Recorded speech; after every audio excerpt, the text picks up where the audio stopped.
Good morning, boys and girls, from Black Powder headquarters and the Bojangles studio high on Sassafras Mountain.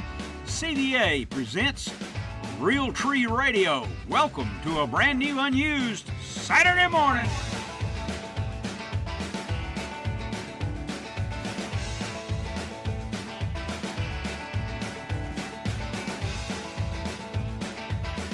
Good morning, boys and girls, from the Bojangles studio high in the mountains in North Georgia and the Black Powder headquarters.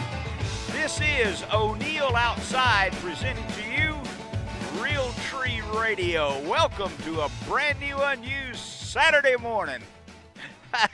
We have such fun here. I got to tell you all about it one day. But welcome to the program. We've got 2 hours of outdoors headed your way, and I hope you'll be able to join us this morning. You can listen on WSB Radio in 38 states, the sports broadcast, the SB Nation Radio all across the country into 126 affiliates, and also on Facebook. And we'll have a lot of news about the addition of things of that sort as time goes on. So welcome to the program, everyone. We hope you'll join us.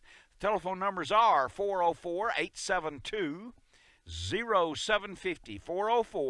404-872-0750, or 800-972-8255 worldwide. And I tell you one thing you will not hear this morning over the next 2 hours, at least during the body of the program. Peter Strzok and Lisa Page and the president or anything of that nature. It's time to set aside politics for the next couple of hours, and let's spend some outdoor time and make plans to spend it with your family, fishing, hunting, camping, hiking, and all the wonderful things that you can do there, and we can start talking about politics again on Monday morning. Does that sound okay? Now, I've always been proud to be able to say this is outdoor time now from 4 to 6 a.m.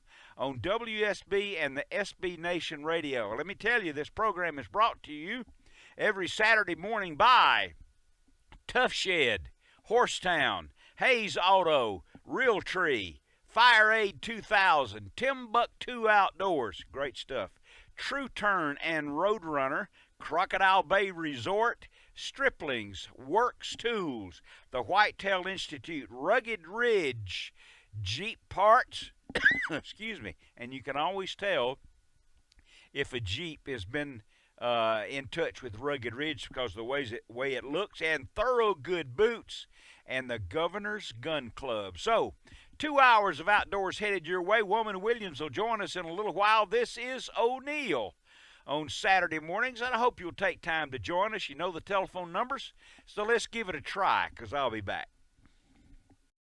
As we proceed this morning, it's my duty to remind you that you're watching O'Neill Outside and Real Tree Radio, and proudly telling you that it is the #1 live outdoor-based radio talk show in the world, and emanating from a little studio here in North Georgia that's quite impressive. Karen and Brian Green are in Peachtree City. We're wired into Peachtree City, Georgia, and Jason Byers in the WSB radio studio. And I'm telling you, I'm proud and so amazed that it can happen this way. 404-872-0750, 800-972-8255. We've got great things on the schedule this morning. But right now, let's go ahead and chat with Chris, and he's calling from Jasper, Georgia, great little town. Good morning, Chris. You're on the radio. Good morning, O'Neill. How you doing? Outstanding. Great. Hey, quick question. Of course, during the archery season, I got to get close. But my question is, I'm seeing, I'm going out scouting, and I see the trails. Uh-huh. You know, a lot of foliage is still, on the trees, but do the bucks travel the same trails as the does, or should I try to get off the main trails a ways?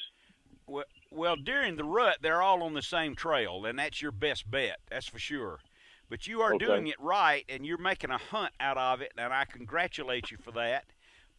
A lot of people claim that a food plot is not a hunt, but there's some stipulations in there. I don't think a pile of corn is a hunt.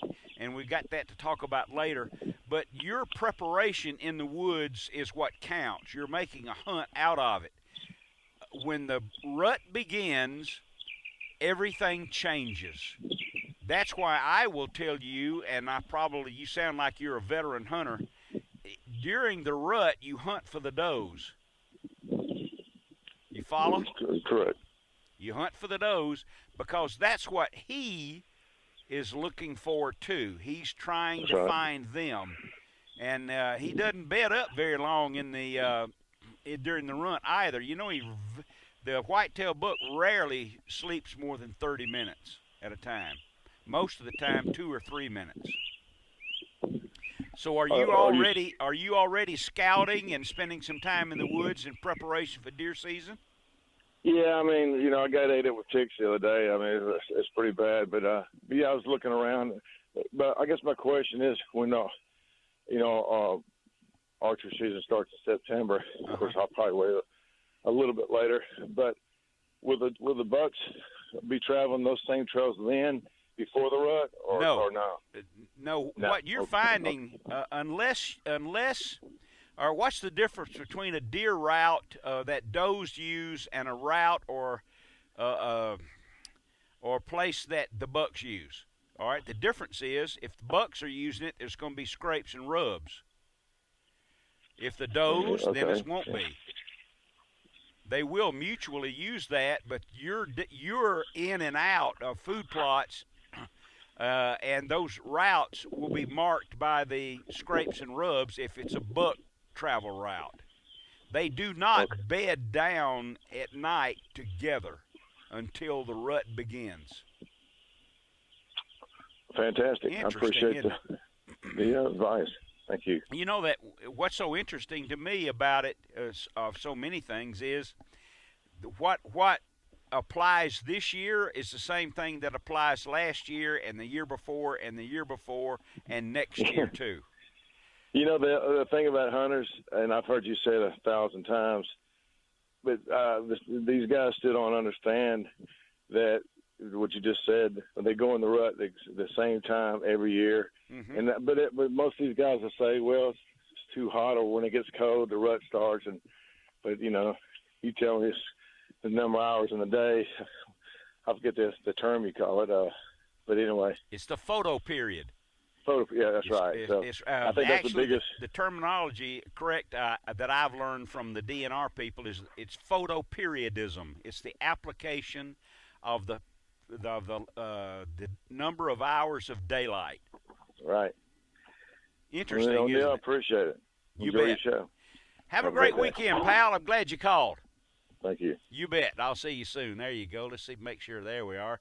I always have help running this. 17 after the hour. Let's go ahead and talk to Alan, I believe. Good morning, Alan. This is O'Neill. Welcome to the program. What are we talking about this morning? Hey, O'Neill. How y'all doing this morning? Good. The reason I'm calling in is to talk about the gentleman that called in last weekend upset about the corn. Right. I understand where that man was coming from. I see his point of view. I thought you handled the situation very well. But what people don't understand about hunting over corn is you're taking away the natural senses of the deer to hunt for food on their own, for hunting their natural food sources.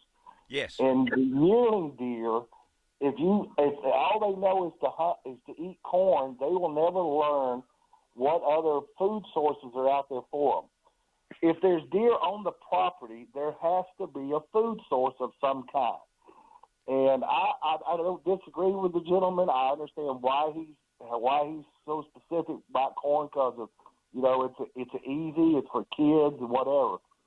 But also with the corn, guess who else is sitting there waiting on the deer? They're the predators.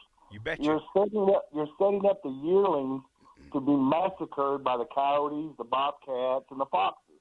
Mm-hmm. And it's just like the problem we have with the bears in North Georgia. When people start feeding the bears forget how to hunt on their own, so they start coming into the towns, into the garbage cans, because that's what they're looking for. Mm-hmm.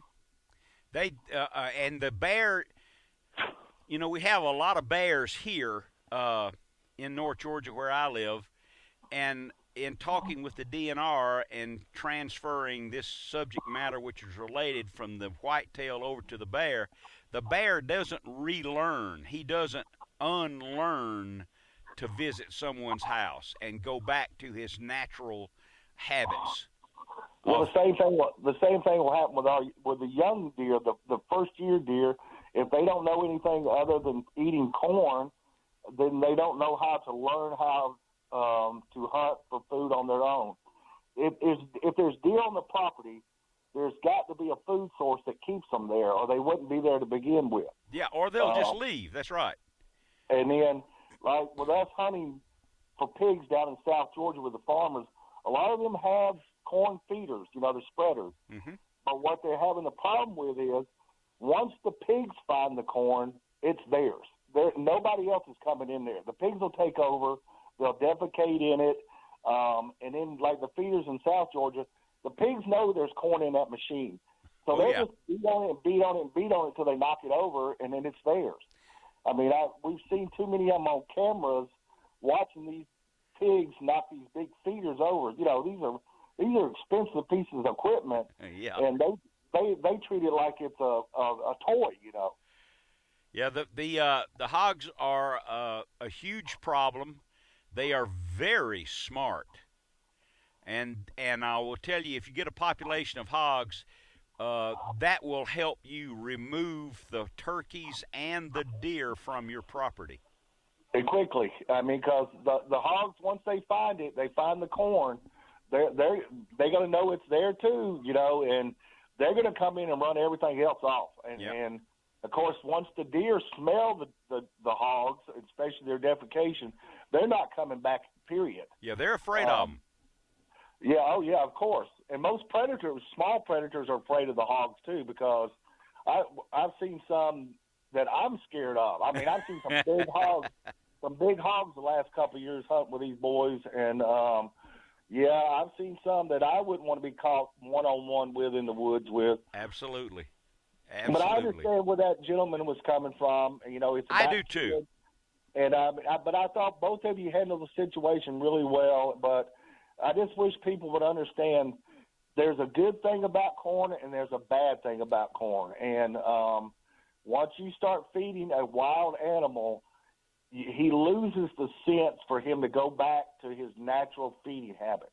That is absolutely correct. The food plot doesn't do that. Of course. And like I say, if there's deer on the property, they know there's deer on the property, there's got to be a food source there for them, or they wouldn't be there to begin with. Great call, Alan. I got to go, pal. Now, whether it be the radio show or the television program or whatever, I always, I selfishly want you, if you listen or watch the show, that you learn something, whether it has application or whether you find it just interesting. I'm going to tell you this, then we got to get to the calls. I promise I will. The pronghorn antelope. Now, Travis has been hunting them out in Texas, and there's a show coming up, I think this week or next, hunting antelope. Number one, the antelope that we know of, the pronghorn, is not an antelope. It's a goat. Number one, see what you learned? And number two, his closest animal relative on earth is a giraffe. Don't you feel better about that? Now let's talk to Don, and Don is calling on O'Neill Outside from Ocean Isle, North Carolina. Hello there, my good friend. It's good to hear your voice. How you doing? I'm doing fine. I've been at ICAST this week. You know what that is? It's Say again? The ICAST, the largest fishing tackle show in the world. It was in Orlando, and I'm going to talk about that later. But ICAST, and we'll That's talk great. about it. I'm sure you enjoyed that. Oh boy, yes sir. What's Do you going on? remember the first time I ever met you? Pardon me? Do you remember the first time I ever met you? No, Don, I do not. It was when Bass Pro opened their store in Myrtle Beach, South Carolina, whenever that was. Oh yes, I remember that. Oh my goodness. And if I ask you the same question 2 weeks from now, you know I'm getting old. Yeah, I do the same story over and over. If it works, go ahead and repeat it. Yeah, fishing's getting but flounder fishing's pretty good this year. Oh, boy. It's last year it was almost non-existent, but this year it's fair. I still remember that beautiful preparation of the flounder that you brought us that day. That was a delicacy. Yeah, and the good news is we eat that a whole lot over here whenever the fish are prevalent. Good. The water temperature offshore is a little cool this year. It's low 80s, and normally this year it's in the mid 80s. But the king mackerel fishing is good if you can find bait. The fish are there. So good. Happens that way every year, just with a little bit of an adjustment, right? It does. And if you get out there when the water temperature is about close to 90 and the temperature is above that, and you can see a mosquito light on the water, you know that you need to be somewhere else, because that's exactly right. That's a little warm. Yes, sir. Well, how's Ross, and what kind of trips have you guys got planned this summer and fall? He and Duncan are going saltwater. Duncan got a boat down in Panacea, Florida, and they're going snapper fishing the latter part of this month. Okay. And then he and Duncan are coming over here in August to see me, and this is the first year I think I've ever completely depleted my shrimp in the freezer this year. So I got to round up some shrimp by the time they get here. There you go. That's my favorite. If I have to pick anything out of salt water, I'm going to pick shrimp first. Yeah, well, the brown shrimp will be in shortly, and then later on in the fall is normally whenever I stock the freezer is when the white shrimp come in. But North Carolina shrimp is hard to beat. Oh, yeah. Absolutely. You know, I lost my fishing buddy. He passed away about 3 weeks ago, and he and I been fishing for the last 20-some-odd years. I'll be darned. And he was the best flounder fishing I've ever seen. Oh, good. Well, I'm sorry you lost him. It's interesting. Well, he's where he wanted to be right now. So, but he furnished me with flounder. I furnished him with grouper. I could outfish him on grouper, but I couldn't touch him on flounder. Oh yeah, it's interesting how pleasant it is to revisit the old stories about your fishing buddies and when you got started and what you did, and it gives me opportunity. Have I sent you the book yet? I have not. Well, I think it's on the way, and of course I'm making reference to O'Neill Outside. It's the people and places along the way, and you can buy it, of course, at Amazon, both the e-version and pretty soon the Audible and the paperback, but I'll send you one, and I'm going to start selling them on the website so that I can autograph them. O'Neill Outside. It's worthwhile. I'll be looking forward to get that, and when I get it, I want to bring it to you and let you autograph it, because that's going to be a prized possession in my life. Well, you're very, very kind, and I appreciate it. I'm glad you called, my friend. And love to you and you and Gail. Love the show. I will see you soon, my good friend. There you are. Now let's talk to Mark. He's calling from down in Camden County. Good morning, Mark. You're on O'Neill Outside. Welcome. Good morning, O'Neill. How you doing? Good. What do you got planned today? Where are you headed? I'm actually had a couple of fellas talk me into fishing a king mackerel tournament with them. Oh, boy. I really don't care to do them much anymore. I fished many of them when I was younger, but they were short men, so I volunteered. Down here at the marina you're familiar with now, loading up, getting ready to go at Morning Star on St. Simon. So. Oh, boy. Okay. Well, you got quite a little. Are they? How long a trip is that for you to make out of there on the water to where the kings will be running? Well, you know what? That all depends on where the kingfish are. Sometimes they can be just a few miles. Sometimes it could be 80 miles. Yes. Today we're running all the way down to fish off of Nassau River down off Amelia Island, Florida. It's probably about 29 or 30-mile run, I guess. Well, that's not too bad. No, it's not bad at all. I had a buddy of mine scout fished it yesterday, and he put a 43-pounder in the boat, so we're going to get Wow. That's a whopper. What's it going to take to win it? One probably about like that. I would say 38 to 45 pounds. I would say so too. I'm not telling you this to top your story, but I think you'll find it interesting. About 20 years ago, I have a good friend, and he and his wife went with their another fishing buddy and his wife, and they went to the Keys. A half-a-day trip out of the Keys, out of Isla Morada. They're sitting there, and one of the ladies is reading a book. They said, "Which rod do you want?" "I'll take the pink rod. I'll just use this one." They're out, and they finally get the bait in the water. The fish hits, and the captain set the hook, which ruined it because that king weighed 88 pounds. That's a good one. That's a matter of fact. That's pushing the world record. Is only 90-something, I believe. Yeah, I think it's 94 pounds. It would have been a world record for women. That might be the best overall numbers game for king mackerels down in the Keys in January, February. We had 72 fish down there in one day during a scout day back in 1996 when I was fishing them heavy. And that was a fun trip because I was docked right next to Jose Wahibe, too, which was pretty cool. Oh, were you? And, Did you meet him? Yeah, I sure did a couple of times. Nice really fellow. Nice guy. Nice fellow. Nice guy. Yep, and he always steered me in the right directions. He knew I was from way out of town. Whenever I'd see him, he'd kind of tell me, well, you might want to go check out the West Dry Rocks have been good, or you might want to run over to the Dry Tortugas or whatever. Now, and that's what we did. Now, Mark is talking about Jose Wahibe. He had what was the name of his show? Spanish Fly. Yeah, the Spanish Fly. He was a good guy, a great host. I always liked it because he had classical music on the show. Yep. One thing I remembered about meeting him too is you ever meet somebody that has what you call an infectious smile? Uh-huh. He had one. Good. He little twinkle in the eyes and an infectious smile and a shake of the hand, and very genuine man. He died in a plane crash, didn't he? He was the pilot.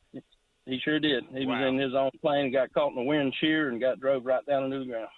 Oh man. Well. But yeah, I hate fishing down here's pretty good right now. You get lined up with any of your regulars down here between Wendell or Mark, and it's been a good year down here so far. I mean, kingfish, Spanish, the trout have been all over Cumberland Beach down south of us. I had a friend of mine that had over 100 down there in a half a day. Goodness gracious. I'm going to fish out of Amelia Island on the 24th and 25th of this month.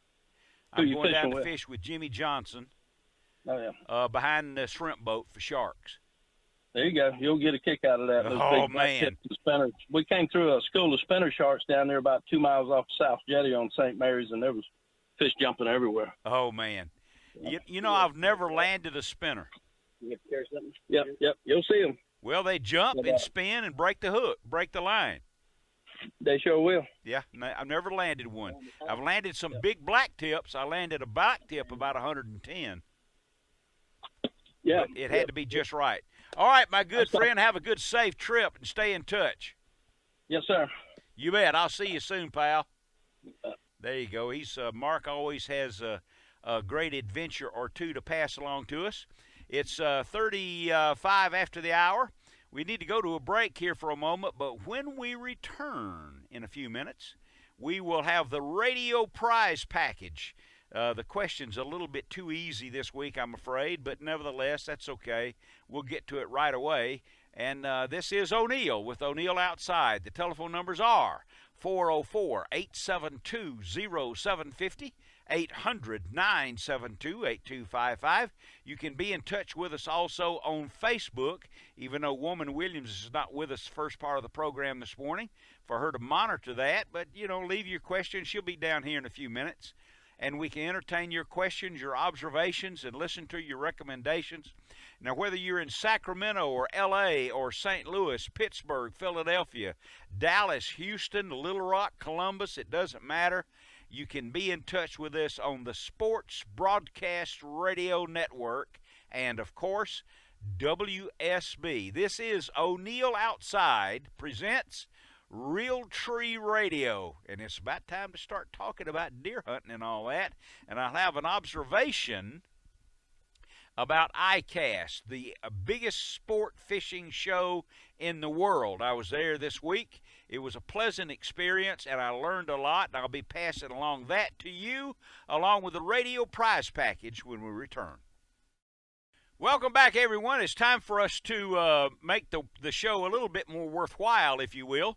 This is, of course, O'Neill Outside, and it's time for the radio prize package. Let me give you the rules and the list of prizes. Then the unusual question. I'm afraid it's probably going to be a little bit too easy for you, but we'll give it a try. Let me make an explanation. First of all, the questions that we ask on the radio prize package during the program are questions that you would only know if you listen to the show. They're very specially designed. So here's an easy one.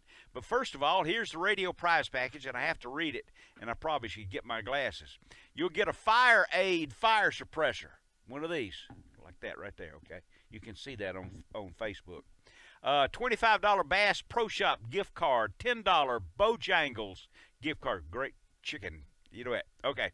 What's next if I can see it? Swaggerty Farms. You get a coupon so you can buy some Swaggerty's Farm.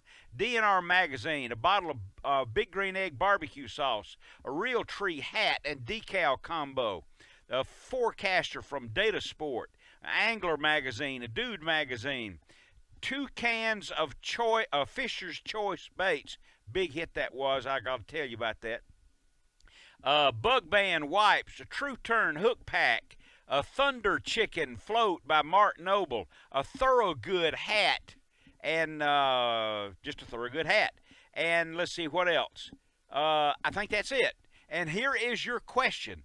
Telephone numbers are 404-872-0750, 800-972-8255. Here's your question.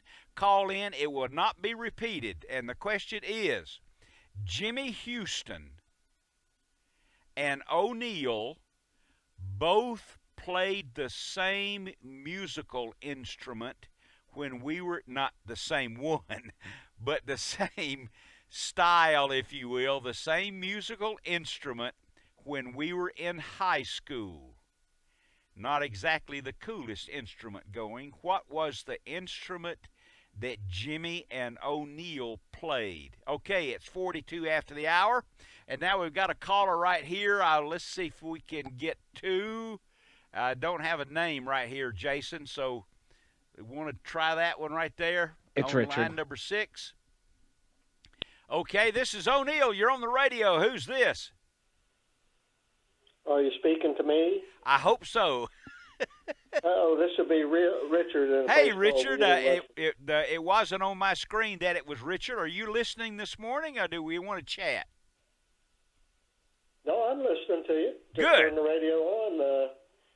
Here, you're on SB Nation. I was listening to you. It always is I heard you good to hear answer the somebody. question, but I didn't really call about the question because I wouldn't know what kind of instrument you and Jimmy Houston were playing. Well, But I actually called because I had a question to ask about the outdoors. okay, let's give it a try.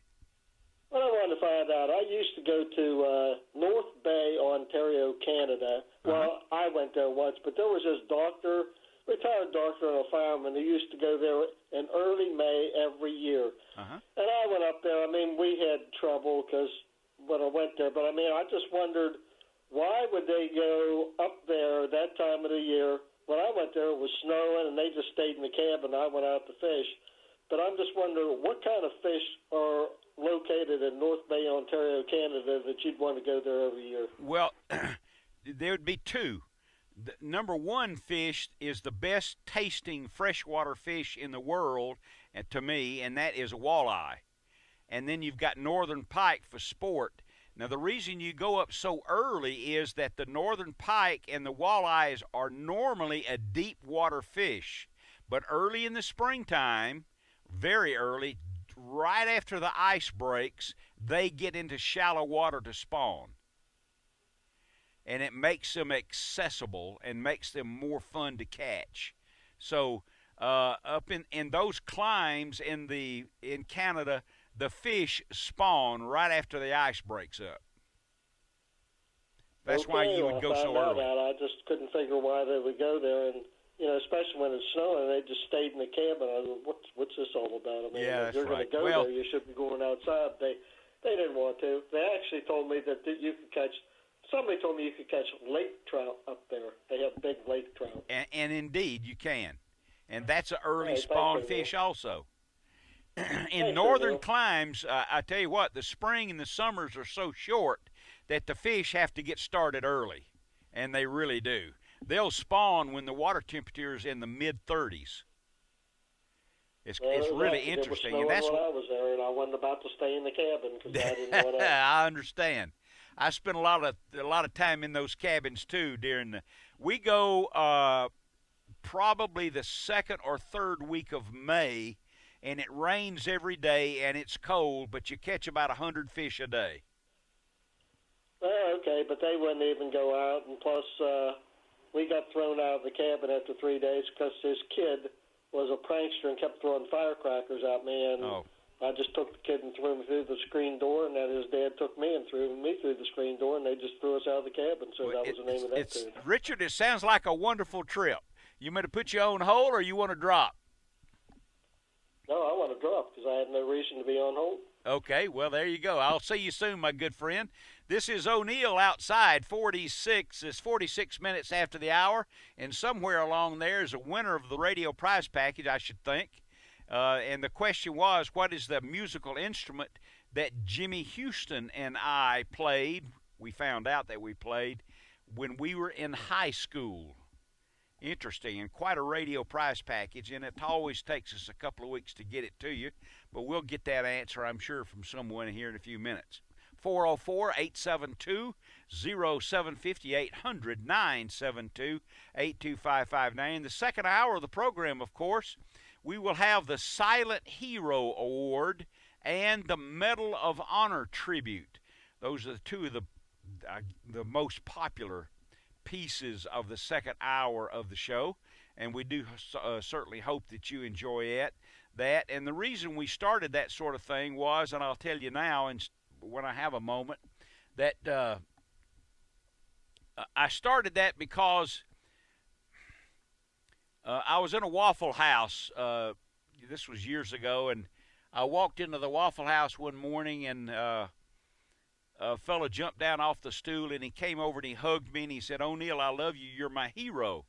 And, of course, he didn't really mean that literally, because he wanted to say something nice. And it caused me to think, who are the real heroes in our lives?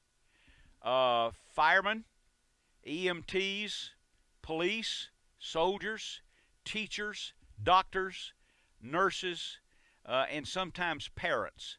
And sometimes we need to ask to grant them hero status. Believe me, being on television doesn't make you a hero. So let's talk now to, I can't quite let me get my glasses so I can read the name Tony, here. He's our winner. Okay, and it is Tony. And so we'll get Tony on the air right now. Tony, good morning. This is O'Neill. Welcome to the program. How you doing this morning, O'Neill? Hey, Tony. I'm doing fine. Now, luckily, you happen to know what musical instrument it was that Jimmy Houston and I played when we were youngsters. And what is that? That is the accordion. Isn't that sad? I know my mother allowed me to quit playing when I would sit down to have to practice, and I carried my baseball glove with me. Yeah. And she said, "Well, I don't think this is going to work." So you can play, O'Neill, darling, sweetheart. You can play. You're good enough now. You can enjoy it at your own leisure. You're good enough to play for your own enjoyment. And that was the last day I ever touched it. Yeah. I sold it right away. Congratulations. You've got a heck of a prize package headed your way. Yes, sir. I sure do appreciate it, O'Neill. I sure do enjoy y'all show. I listen every Saturday morning. Good deal, and I thank you for that. Your loyalties mean a lot to us. Thank you, my good friend. The package will be on the way in a little while. All right. You have a great day, and thank you again so much. You bet. I'll see you soon. There you are. It's 50 minutes after the hour. I was at ICAST this week. That's the largest sport fishing show, I guess, in the world. It was in Orlando, Florida, at the big convention center there. And for the first time in a few years, I'll give you an observation. For the first time in a few years, fishing tackle industry was kind of upbeat. In the last few years, it's been sort of down. You know, heads down. Fishing's not good. Business is not good. I don't know what we're going to do. What it's a mystery. People aren't fishing. No, but that's not the case this year. No, indeed. Everything was upscale. Everything was positive. Everything was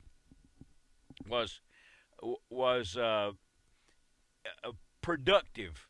A lot of new items, new products. The rods and reels, oh my goodness, have we reached new levels of pricing for rods and reels? My goodness, some of these reels are $400, $500, and $600 for the regular bass fishing reels. A really finely tuned, expert, highly engineered pieces of gear. And the rods, hypersensitive, well-made things that you just buy that last a lifetime. So the ICAST show was a big deal. And I'll give you a little hint here. I'll get ahead of myself a little bit. I'm happily involved in the production of a movie. We're going to do this next summer. And in the movie will be Hank Parker, Roland Martin, Bill Dance, Jimmy Houston, and O'Neill will be dragging up the tail, so to speak. I'll be the last guy. And it's a movie about a children's or orphans fish camp. It's a funny movie, a touching movie, a movie with some terrific life lessons. And those fellows, Jimmy, Bill, Hank, and Roland, have consented to be in the movie with O'Neill. It's not an O'Neill production, believe me.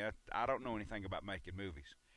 But I am in touch with someone who is. And it's going to be a first-class operation. And I am so proud. And you know something, those four guys, and I'm sure you've all watched their programs, Jimmy Houston, Roland Martin, Bill Dance, Hank Parker, and hopefully O'Neill. What you see is what you get. The four of us, we're not actors. What you see on the screen during those fishing shows or hunting shows, that's what we are. And I'm really quite proud that they, and not surprised that they consented verbally to spend a few days here in Georgia. It'll be a movie made in Georgia. And as we get ad nauseum, we will get to the description of that as we get closer to it next year. It's going to be called, not surprisingly, Bait and Tackle. And it's a fabulous movie. So, 404-872-0750, 800-972-8255. Why don't you call me and tell me about your summertime plans with your children? Are you going to a state park? Are you going to go camping, hiking, fishing? What is it you're going to do with your family this summer? Might be a good idea to plan it. This is O'Neill. I'll be back. 57 after the hour, this is O'Neill. We've got another hour of outdoors headed your way, but for you local guys, I failed to mention last week, but I am now, that O'Neill Outside hats, much like this one right here, nice stuff, okay? Cost me an enormous amount of money. It must be $4 or $5 a hat. You can get those free by visiting the Horsetown locations, the greatest Western stores east of the Mississippi River, Horsetown, in Locust Grove, Marietta, and Snellville, and go to Cherokee County Toyota in Canton, Georgia, and all you have to do is walk in and say, I want my hat.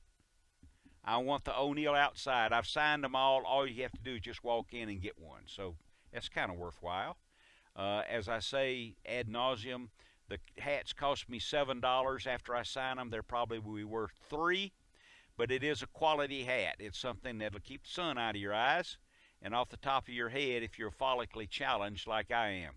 But we got another hour of outdoors headed your way. We'll have the Silent Hero Award, and let's see. I don't know that I've got time. Let's see if we can get Charles to hang through the news, and I'll get to him when we get back. Talk about getting kids fishing. He's called in about that, and I'm gonna ask him to stick around for a few minutes because that's one of my favorite subjects. And summertime is the time to get the kids fishing. You know, one of the things different than Little League and Babe Ruth and little kids football and soccer and all that, when you take the kids fishing, it's between you and them. You're alone. It's your conversation. You always win when you go outdoors with your children. Always. The team never loses. Ever. Think about that. Team sports are wonderful, and I played them all. But the longest memories and the most cherished memories are in my book called O'Neill Outside. I'll list them for you there, and we'll be back for another hour in a couple of minutes.